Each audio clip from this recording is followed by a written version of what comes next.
Hi, this is Jocelyn Corbin, and I am going to talk about Amanda Hamilton's Did You Know assignment. Um, Amanda wrote about quick writes, which is something that I wrote about too.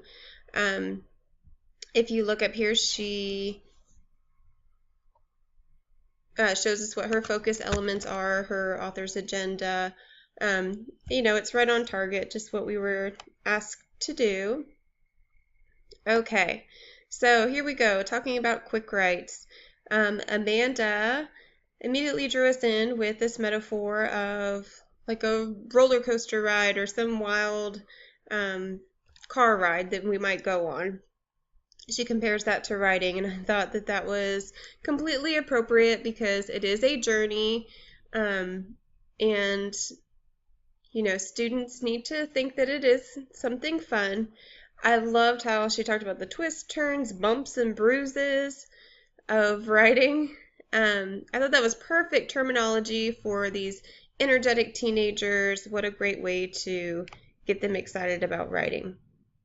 Okay, in the second paragraph, she talks about how she's going to put a question on the board. I want to see, the what, the why. The why is what separates the apprentice from the proficient. So I like that. She challenges them a little bit.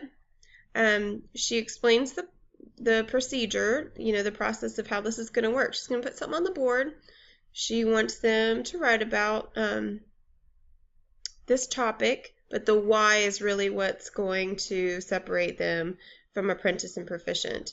I thought it was great that she threw in the terminology and explained the 15-minute rule. Okay, jumping down to the end notes. I will look at this quote right here. She's talking about Kittle. Her biggest emphasis for the practice is to ensure that teachers are writing alongside students instead of using the time to grade papers or check emails. This further engages students to perform. What a strong point that Kittle does emphasize many times in her book. It's great to know that you picked this up and you mentioned this. I think it's so hard for teachers to realize this because we do get a lot of emails and there's a lot of papers to grade, and so sometimes we think we gotta kind of squeeze that in whenever we can, but this is not the time to do it.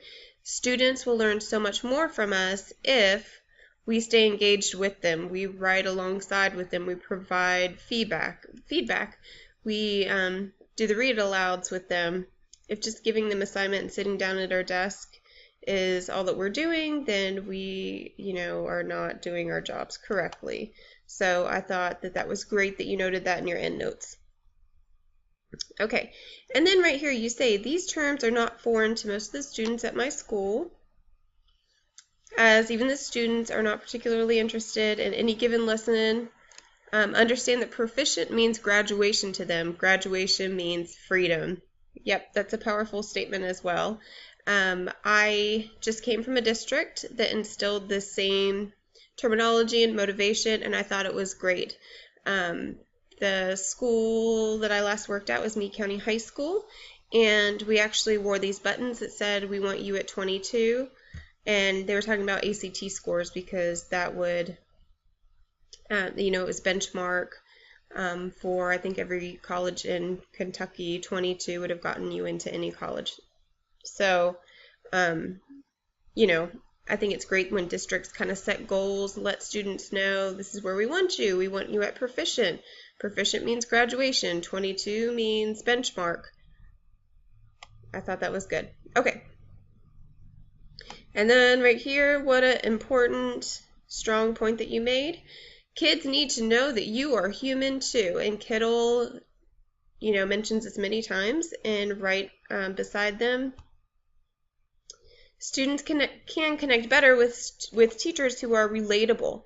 I have often found this. I am not someone who is, afraid to share a story with students. I can joke around, tell them that I, tripped on my way in through the front door this morning, and, just share what happens with my kids, silly stuff, accidents that happen. I think that students will pay more attention to you give you more of what they have to offer if you are willing to do the same. Teachers that just stand up there in suit and tie, do not smile, just seem like robots, will not get, sometimes those connections that other teachers will. Okay, she cites that one of her biggest regrets being with her student Josh, where she continually pushed for more from him, but until he wrote something for her and shared something about his life, she never knew he was going through anything at home. I think we've all had those students where we knew something was going on, we didn't really know what it was, we're not sure why they're holding back or why they're not motivated. I'm used to working on a team in a freshman academy, and sometimes team teachers would not understand how I could make connections with students so easily. And really, I would say that it's from journaling or, the notebooks, the quick writes, and providing feedback. Sometimes students can express themselves better in writing. And when I give them a little bit of feedback, or if I say something like, oh, I'm so sorry to hear that, or gosh, I've been there too, something like that, you make those little connections along the way. And I think that that is a powerful message that we can give our students. Let me see if that was everything. The only kind of question that I had in here was when you said grab that darkness by the hand and run with it. I was just a little confused by what you meant by that. Fall into the recesses of your minds and see where the darkness takes you. Grab the darkness by the hand, run with it. I was kind of surprised that it didn't go back to the metaphor of the wild ride. And perhaps it did. Maybe you're saying, like a dark tunnel of a roller coaster or something like that.